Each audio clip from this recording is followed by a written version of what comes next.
আর কত চুরি দেখব বলুন তো? 15টা বছর তো চুরিই দেখে এলাম।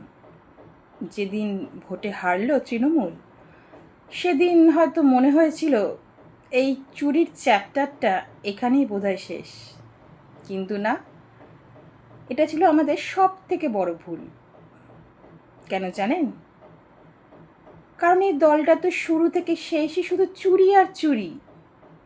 এতদিন না হয় চাকরি চুরি, কয়লা চুরি, গরু চুরি, বাট চুরি তো বন্ধ হওয়ার কথা নয়। এটাই তো আমরা বুঝতে পারিনি। আর তাই আজ বিধানসভায় বিরোধী দলনেতাকে সিলেক্ট করতে গিয়ে সেখানেও বিধায়কদের সই চুরি। ভাবা যায়? সত্যি ভাবা যায় না। এতদিন ধরে আমরা ভাবতাম মমতা ব্যানার্জি 15 বছরের যা কুকর্ম সব বোধহয় 4 তারিখে শেষ হয়ে গেছে। কিন্তু না, সবে তো খেলা শুরু হলো। 4 তারিখের পর থেকেই তো খেলাটা আসলে শুরু হলো। আমাদের বুঝতে ভুল হয়েছে। কারণ 4 তারিখের আগে পর্যন্ত দলের মধ্যে অনেক মতবিরোধ থাকলেও চুরি যে সবাই করেছে সেটা কেউ কাউকে বলেনি। আজ যখন দল হেরে গেছে তখন আর কোনো বাধ্যবাধকতা নেই। এখন তো সবার একটাই টার্গেট, কি করে বিরোধী দল, হয় কংগ্রেস না হলে বিজেপি, কোনো একটাতে যেতেই হবে। কারণ তৃণমূলে আর কারুর কোনো ভবিষ্যৎ নেই।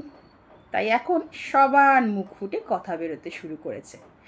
এই যে ঋতব্রতবাবু আর সন্দীপনবাবু, এতদিন ধরে তারা তৃণমূলের একনিষ্ঠ সৈনিক ছিলেন। আমাদের যুবরাজ, সোকল্ড ভাইপোদা, আমাদের অভিষেক ব্যানার্জি, তার যত কুকর্ম পাপ সব কিছু নিজেরা জানার পরেও দলকে ডিফেন্ড করে গেছেন। কারণ তারা তো জানতেন তৃণমূল তো আবার ক্ষমতায় আসছে। কিন্তু এখন যেই তৃণমূল হেরে গেল, তখন তাদের মধ্যে সততার প্রদীপ জেগে উঠল। তারা মনে করলেন এতটা কোরাপ্টেড দলে আর আমাদের থাকা ঠিক হবে না। ব্র্যাকেটে দলটা যদি জিততো তাহলে না অন্য একটা ব্যাপার ছিল, কিন্তু এখন এই দলে থেকে তো কোনো লাভ নেই, কোনো ধান্দাবাজি নেই। তাহলে তো এখন আমাদেরকে সেই ভালো তৃণমূল দেখাতে হবে। আর তাই জন্য এই ঋতব্রতবাবু আর সন্দীপনবাবু আমাদের স্পিকার মহাশয়ের কাছে একটা কমপ্লেন লজ করলেন যে সমস্ত বিধায়কের সাইন নিয়ে শোভনবাবুকে সিলেক্ট করা হয়নি বিরোধী দলনেতা হিসেবে।